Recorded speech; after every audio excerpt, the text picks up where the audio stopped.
with that, 6 has been abducted by the tall man with a fedora, wearing a suit.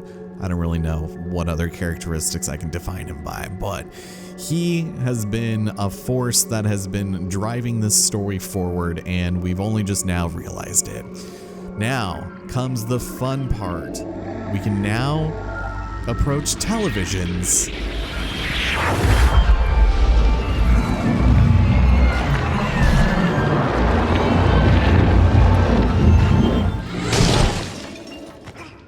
and use them to teleport to different parts of the world, so long as there's a TV nearby. Otherwise, you're kind of SOL there. But as it stands, we have fallen into a room with a very conveniently placed thin-ass mattress, and as it turns out, there are no doors in this room, so we have to go up.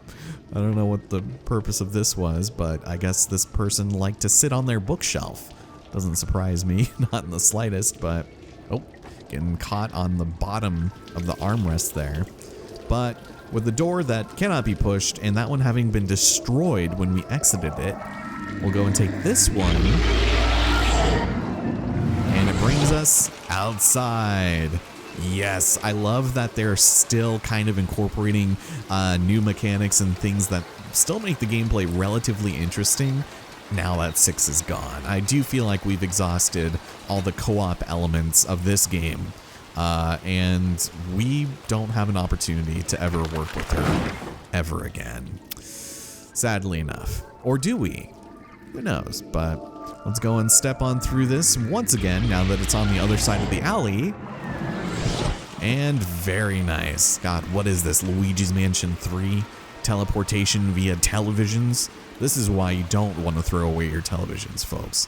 For one day, you'll be able to step through them and enter somewhere else. Kind of interesting, I guess, but also very telling. Now, it's still, I don't know, a little old-fashioned, that mechanic is. Just, we're activating a teleport, basically, is what's happening. And we do get a way to sort of influence different things because, of course, like any good game designer would tell you, you go ahead and build on it a little bit. Now that we know the main concept, it falls on us to hopefully not fall to our death there like I thought I almost did. But now it's time to build on the mechanic. And so, jumping down here, we're going to find our new best friend. Where one flashlight falls in the dark, we pick up a remote control.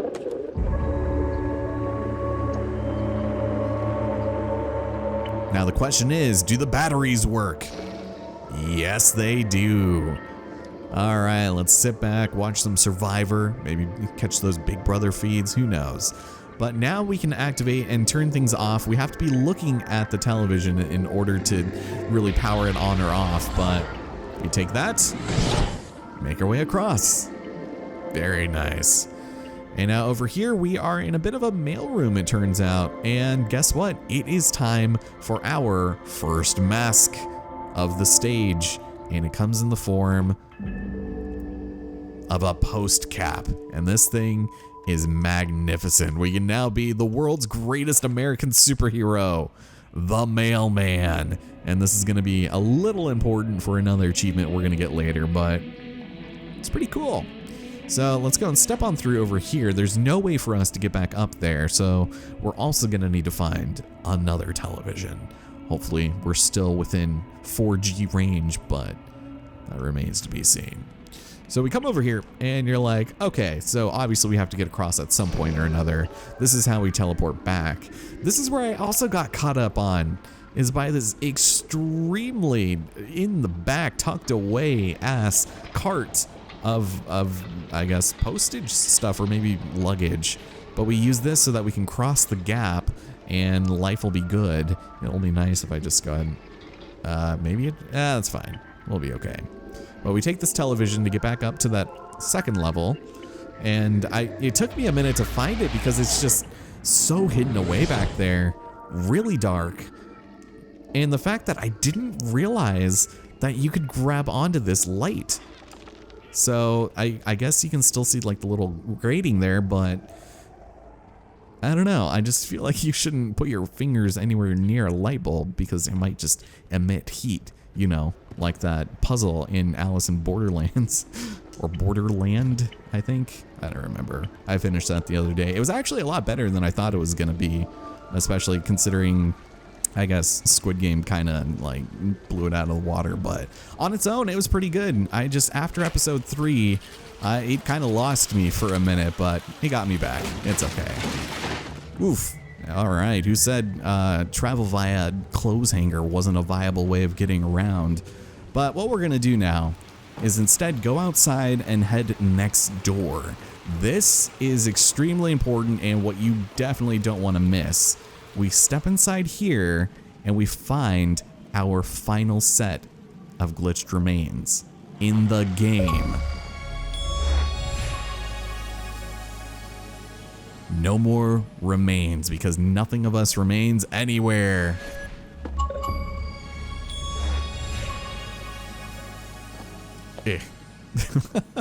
And also a bit of a throwback to the first game if you guys ever played that, which I have. But we go ahead and destroy the little figurine and we're very unladylike. So that's actually the antagonist of the first game. So kind of interesting. That is, unless you consider a different character the antagonist. We'll talk about that a little later, I guess, but don't want to spoil too much. Okay, so if memory serves correctly, this should lead us to not this room.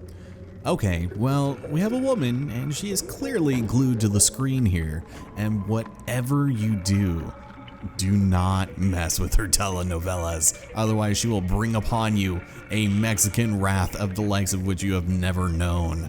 Man, my butt cheeks are still sore from that whooping.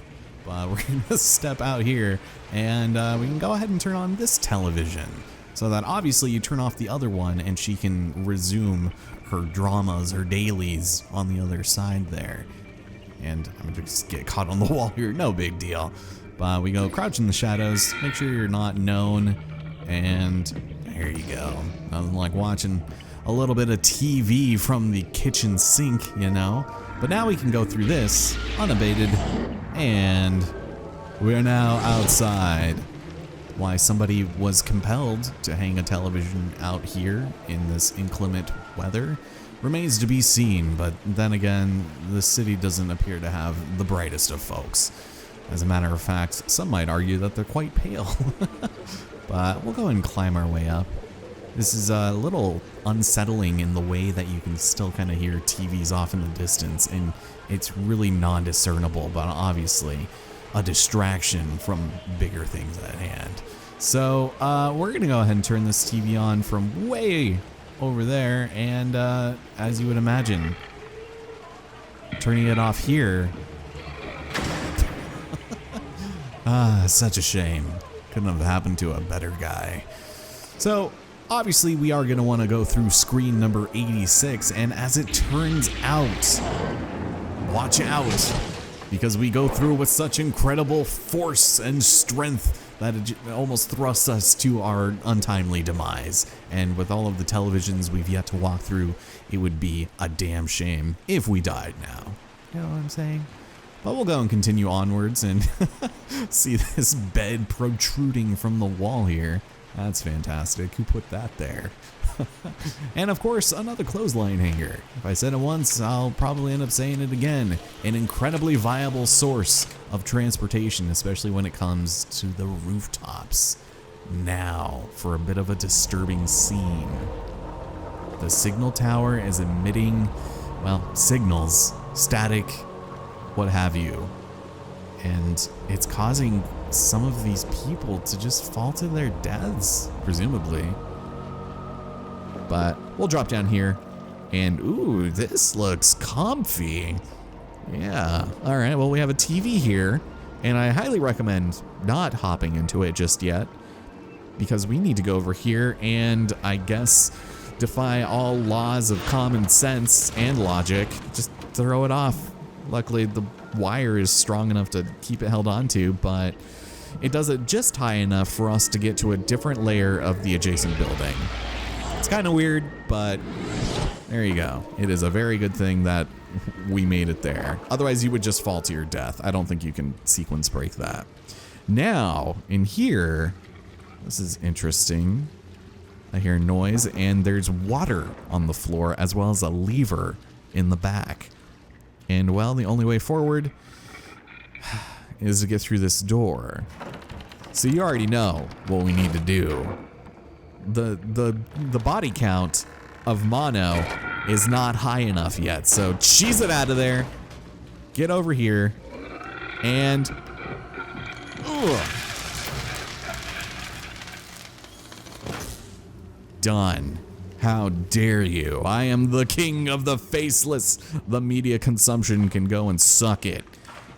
I'm looking at you, man. All right.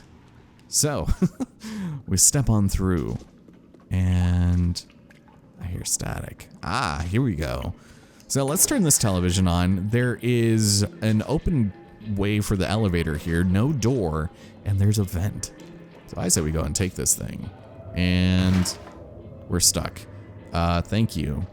Well, go and jump a few times, clear the clog, and we fall, and we're okay. No worries. And it wasn't a body like I initially thought.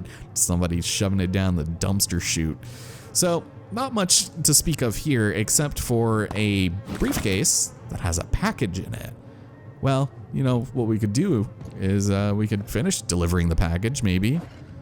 I mean, it wouldn't make sense to wear the hat and not actually do the job. We're not posers. We're not fakes. We're not phonies. Give me that. Give me that package. We gotta finish the job. Now, why it was in that briefcase, I have no idea, but we go ahead and take it over here, and... oh. It's the hand from Majora's Mask. Yay! You just needed some more toilet paper. Alright, that's good. Post-industrial, you punctuated someone's day. Maybe they'll notice. Hey! Yeah, you're telling me. That's cool. Alright, well, let's bring it on over here, and make sure you were wearing the postal hat with that. Otherwise, I don't think it would pop. I don't think they'd even take it. It's like some random dude is giving me the package I ordered 6 months ago. That's suspicious. But this door doesn't open all the way, and what we need to do is, well, let's start by turning it on, and nope, don't go in there. No, we need to climb on it and go upstairs. Very nice. And as we go, you'll notice a couple things.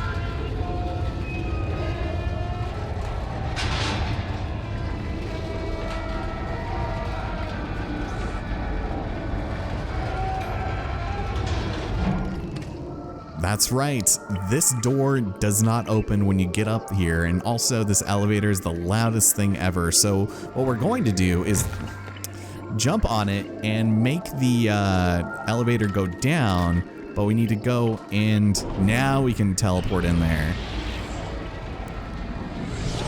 And then we can jump on this and exit on the floor in between. That really hurt. That hurt my feet, man. Good God, I just don't even want to talk over that. Okay, so I think we're doing pretty okay for ourselves. Let's pull this out of the way, and this will take us... oh God, is this the bathroom? Please don't be the bathroom. Please don't. Great. All right. Well, this is kind of an annoying sequence if you don't know how to do it, so jump over the electrocuted water, and over here you'll notice a housewife smoking inside.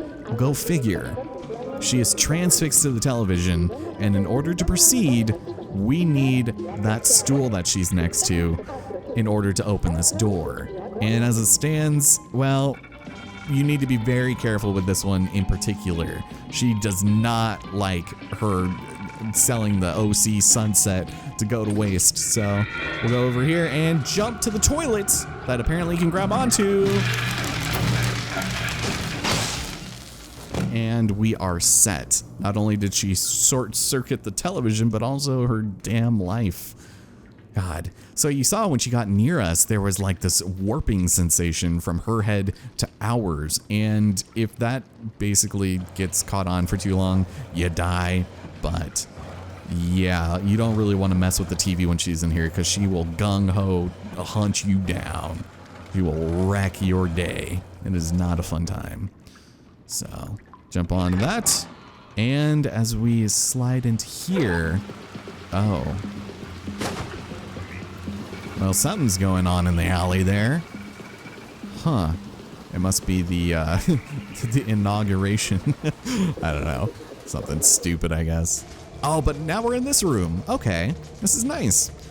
So I actually hate this puzzle. The checkpoints in this room are not very appealing whatsoever, but what I'm gonna do, I'm gonna go and shove this cart. We're gonna need it.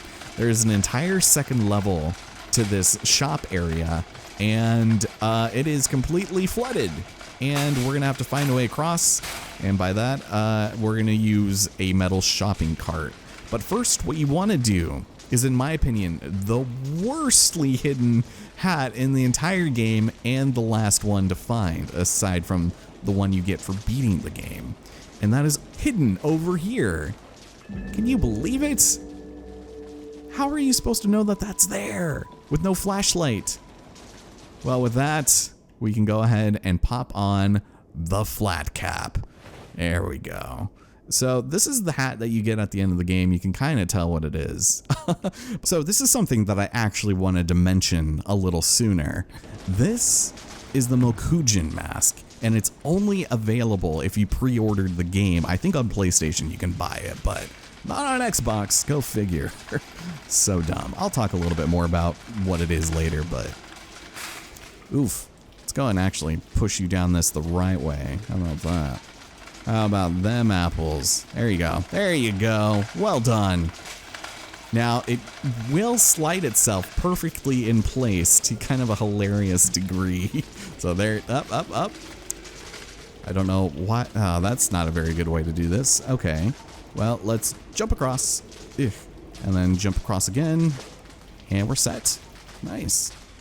Yeah, I really wanted that to be horizontal, actually, but let's go and sneak on into this room, and there's actually nothing to find in here. I was really disappointed.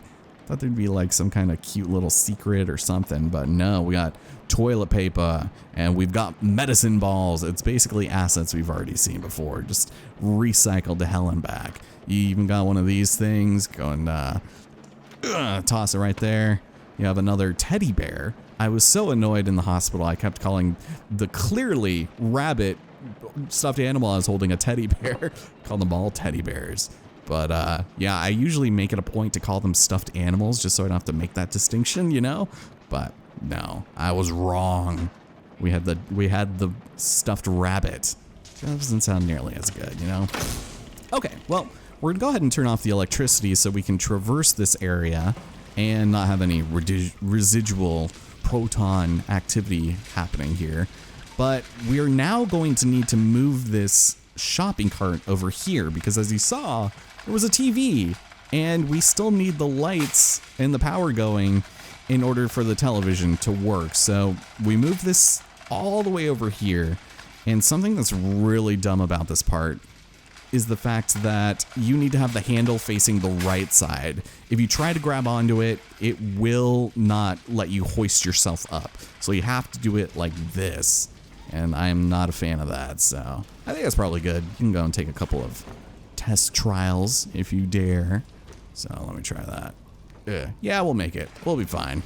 No worries, even though I did not grab onto that. Doesn't boast the most confidence, but yeah, if you try to grab on from this side, he just won't pull himself up. It's really annoying, so you can't pass it. You have to go all the way back, and it's awful. Keep in mind, if you die at any point during this, you will have to start from the very beginning, short of bringing the shopping cart all the way down. It really is kind of a bummer if you die, so I'm gonna try my best not to. But let's go and sneak on in over here and bring power back. There we go, beautiful.